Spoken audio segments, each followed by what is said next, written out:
بسم اللہ الرحمن الرحیم۔ اسم کتاب خطبہ فدق۔ بسم اللہ الرحمن الرحیم۔ چھٹا، اپنا تعارف اور لوگوں کی حالت راز کا برملا اظہار۔ اے لوگو، تم کو معلوم ہونا چاہیے کہ میں فاطمہ ہوں۔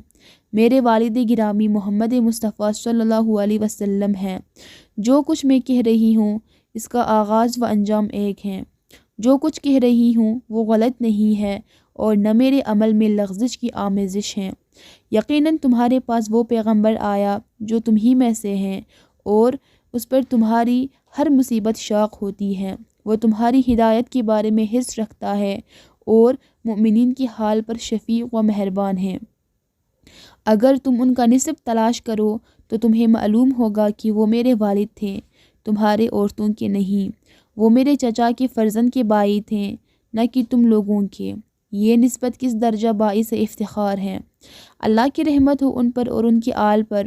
رسول نے اللہ کے پیغام کو واضح انداز میں تنبیہ کے ساتھ پہنچوایا۔ آپ نے مشرکین کے راہ و روش کو پس پش ڈالتے ہوئے ان پر کمر شکن ضرب لگا کر اور ان کی گردنیں مروڑ دیں، پھر حکمت اور موعظہ حسنیہ کے ساتھ اپنے رب کی طرف بلایا۔ انہوں نے بتوں کو پاش پاش کیا اور طاغوتوں کو اس طرح سرنگوں کیا کہ وہ شکست کھا کر راہ فرار اختیار کرنے پر مجبور ہو گئے۔ رات کا اندھیرا چھٹا، صبح کا اجالا ہر طرف چھا گیا، حق آشکار ہوا، دین کا بول بالا ہوا، شیطانوں کی آوازیں بند ہو گئیں، نفاق تباہ و برباد ہوا اور کفر کی گتھیاں سلجھ گئیں۔ تم نے کلمہ اخلاص کو ایسی پاک و پاکیزہ اور نورانی شخصیتوں سے سنا جن سے خدا نے ہر طرح کے رجس و کثافت کو دور رکھا ہے اور ایسا پاک رکھا ہے جو پاک رکھنے کا حق ہے۔ ہاں، اس وقت تم لوگ جہنم کے دہانے پر کھڑے تھے۔ خدا نے میرے والد کے ذریعے تم کو نجات دلائی، جبکہ تم ہر پیاسے کے لیے ایک گھونٹ پانی، ہر لالچی کے لیے ایک لقمہ غذا اور مال غنیمت کی حیثیت رکھتے تھے۔ تم ایسے تھے جیسے آگ کے لیے چنگاری ہوتی ہے، لوگوں کے پیروں تلے روندے جاتے تھے۔ تم کیچڑ والے بدبودار پانی اور پانی سے پیاس بجھاتے تھے اور گھاس پھوس سے بھوک مٹاتے تھے۔ تم ذلت و خواری میں زندگی بسر کرتے تھے۔ تمہیں ہمیشہ یہ کھٹکا لگا رہتا تھا کہ کہیں آس پاس کے لوگ تمہیں اچک نہ لیں۔ ایسے حالات میں اللہ نے تمہیں محمد مصطفیٰ صلی اللہ علیہ وسلم کے ذریعے نجات دلائی۔ اس سلسلے میں ان کی زور آروم عرب بیڑیوں اور سرکش اہل کتاب کا مقابلہ کرنا پڑا۔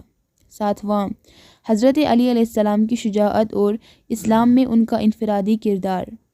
دشمن جب بھی جنگ کے شعلے بھڑکاتے اللہ انہیں بجھا دیتے۔ جب بھی کوئی شیطان سر اٹھاتا یا مشرکین میں سے کوئی اژدہا منہ کھولتا، رسول اپنے بھائی حضرت علی کو اس کی حلق کی طرف آگے کرتے اور وہ ان لوگوں کے غرور کو اپنے پیروں تلے پامال کیے بغیر اور اپنی تلوار سے اس آتش کو بجھائے بغیر واپس نہیں آتے تھے۔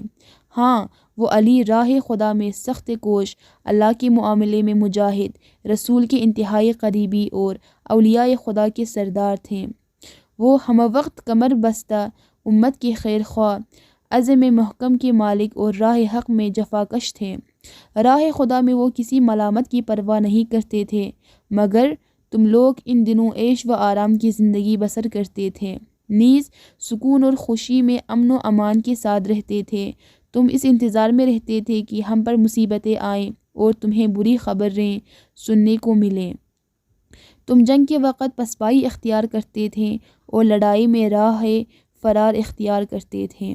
آٹھواں، وفات رسول کے بعد امت مسلمہ کے ناگفتبہ حالات۔ جب اللہ نے اپنی نبی کے لیے انبیاء کے ٹھکانے اور برگزیدہ افراد کی قرارگاہ یعنی کہ آخرت کو پسند فرمایا تو اچانک تمہارے دلوں میں نفاق کے کانٹے نکل آئے اور دین کا لبادہ تار تار ہو گیا۔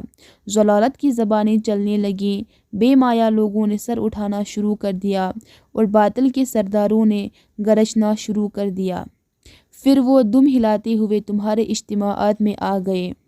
شیطان نے بھی اپنی کمین گاہ سے سر نکالا اور اس نے تمہیں پکارا تو تم کو اپنی طرف دعوت قبول کرنے والوں میں پایا اور اپنے مکر و فریب کے ساتھ تمہیں آمادہ و منتظر پایا۔ پھر شیطان نے تمہیں اپنے مقصد کے لیے اٹھایا اور تمہیں سبق رفتاری سے اٹھتے دیکھا۔ اس نے تمہارے دلوں میں انتقام اور غصے کی آگ بھڑکائی۔ غصے کے آثار تمہارے چہرے سے نمایاں تھے۔ تم نے اپنے نشان دوسروں کے اونٹوں پر لگا دیے اور اپنے گارڈ کی جگہ دوسروں کی گارڈ سے پانی بھرنے کی کوشش کی۔ یہ تمہاری حالت ہے جبکہ ابھی عہد رسول قریب ہی گزرا ہے۔ زخم گہرا ہے اور جراحت ابھی مندمل نہیں ہوئی۔ ابھی رسول کی تدفین نہیں ہوئی تھی کہ تم نے فتنے کا بہانہ بنا کر عجلت سے کام لیا۔ اس سے بڑھ کر اور کون سا فتنہ ہو سکتا ہے جس میں اس وقت تم لوگ گرفتار ہو؟ ہاں، یقیناً دوزخ کافروں کا احاطہ کیے ہوئے ہیں۔ یہ کام تم سے کتنا بعید تھا؟ تم کیا کر رہے ہو؟ کدھر جا رہے ہو؟ حالانکہ خدا کی کتاب تمہارے درمیان موجود ہیں جس کے دستورات واضح ہیں، احکام روشن اور تعلیمات آشکار ہیں۔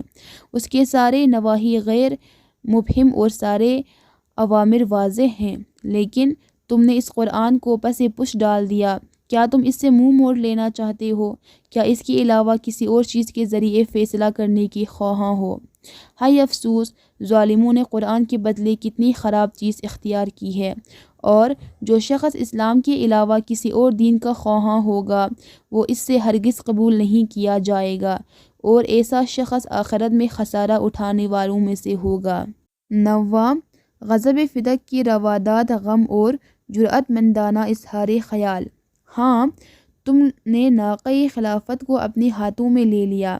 تم نے اتنا بھی صبر نہ کیا کہ وہ رام ہو جائے اور تمہارے سامنے تسلیم ہو جائے۔ پھر تم نے اچانک ہی فتنہ کی آگ بھڑکا دی اور اس کے شعلوں کو ہوا دینے لگے، اور تم شیطان کی گمراہ کن پکار پر لبیک کہنے لگے۔ تم دین کے روشن چراغوں کو بجھانے لگے اور برگزیدہ نبی کی تعلیمات سے چشم پوشی کرنے لگے۔ پھر تم بالائی لینے کے بہانے پورے دودھ کو پی گئے۔ تم رسول کی اولاد اور اہل بیت کے خلاف خفیہ سازشیں کر رہے ہو۔ تمہاری طرف سے خنجر کے زخم اور نیزے کے وار کے باوجود ہم صبر سے کام لیں گے۔ تعجب ہے، تم یہ خیال کرتے ہو کہ خداوند عالم نے ہمارے لیے کوئی میراث قرار نہیں دی ہے اور ہمیں رسول کی میراث نہیں ملے گی؟ کیا تم جاہلیت کے احکام کی پیروی کر رہے ہو؟ اور اہل یقین کے لیے اللہ سے بہتر فیصلہ کرنے والا کون ہے؟ کیا تم نہیں جانتے؟ کیوں نہیں؟ یہ بات تمہارے لیے روز روشن کی طرح واضح ہے کہ میں رسول کی بیٹی ہوں۔ مسلمانوں، کیا میری میراث زبردستی لے لی جائے گی؟ اے ابو قحافے کی بیٹے، کیا اللہ کی کتاب میں یہ ہے کہ تمہیں اپنے باپ کی میراث مل جائے اور مجھے اپنے باپ کی میراث نہ ملے؟ کیا تم نے جان بوجھ کر خدا کی کتاب چھوڑ دیا ہے اور اسے پس پش ڈال دیا ہے؟ حالانکہ قرآن مجید میں خدا کا ارشاد ہے، اور سلیمان نے اپنے باپ داؤد کے وارث بنے۔ اور ایک دوسری جگہ یحییٰ بن زکریا کا تذکرہ کرتے ہوئے فرمایا، جب انہوں نے خدا کی بارگاہ میں دعا کی، خدایا مجھے اپنے خزانے سے ایک ایسا جانشین عطا فرما جو میرے اور آل یعقوب کا وارث قرار پائے۔ نیز ایک دوسری جگہ فرمایا، اللہ کی کتاب میں خونی رشتہ دار ایک دوسرے کے زیادہ حقدار ہیں۔ نیز فرمایا، اللہ تمہاری اولاد کے بارے میں ہدایت فرماتا ہے کہ ایک لڑکے کا حصہ 2 لڑکیوں کے برابر ہے۔ نیز فرمایا، اگر مرنے والا مال چھوڑ جائے تو اسے چاہیے کہ والدین اور قریبی رشتہ داروں کے لیے مناسب طور پر وصیت کرے۔ اس کے باوجود تمہارا خیال ہے کہ میرے باپ کی طرف سے میرے لیے نہ کوئی وقت ہے، نہ ارث اور نہ ہی ہمارے درمیان کوئی رشتہ۔ کیا اللہ تعالیٰ نے تمہارے لیے کوئی مخصوص آیت نازل کی ہے جس میں میرے والد گرامی شامل نہیں ہیں؟ کیا تم یہ کہتے ہو کہ 2 مختلف دین والے باہم وارث نہیں بن سکتے اور میرے والد کا مذہب ایک نہیں؟ کیا تم قرآن کے عام و خاص کو میرے والد اور ان کی چچا زاد بھائی علی سے بہتر جانتے ہو؟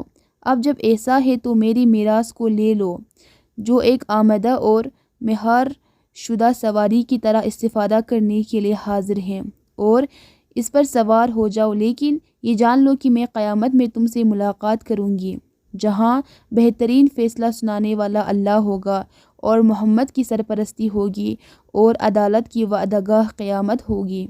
جب قیامت کی گھڑی آئے گی تو باطل پرست خسارہ اٹھائیں گے، اس وقت ندامت سے کوئی فائدہ نہیں ہوگا۔ ہر خبر کے لیے ایک وقت مقرر ہے، عنقریب تمہیں معلوم ہو جائے گا کہ کس پر رسوا کن عذاب آتا ہے اور کس پر دائمی عذاب نازل ہونے والا ہے۔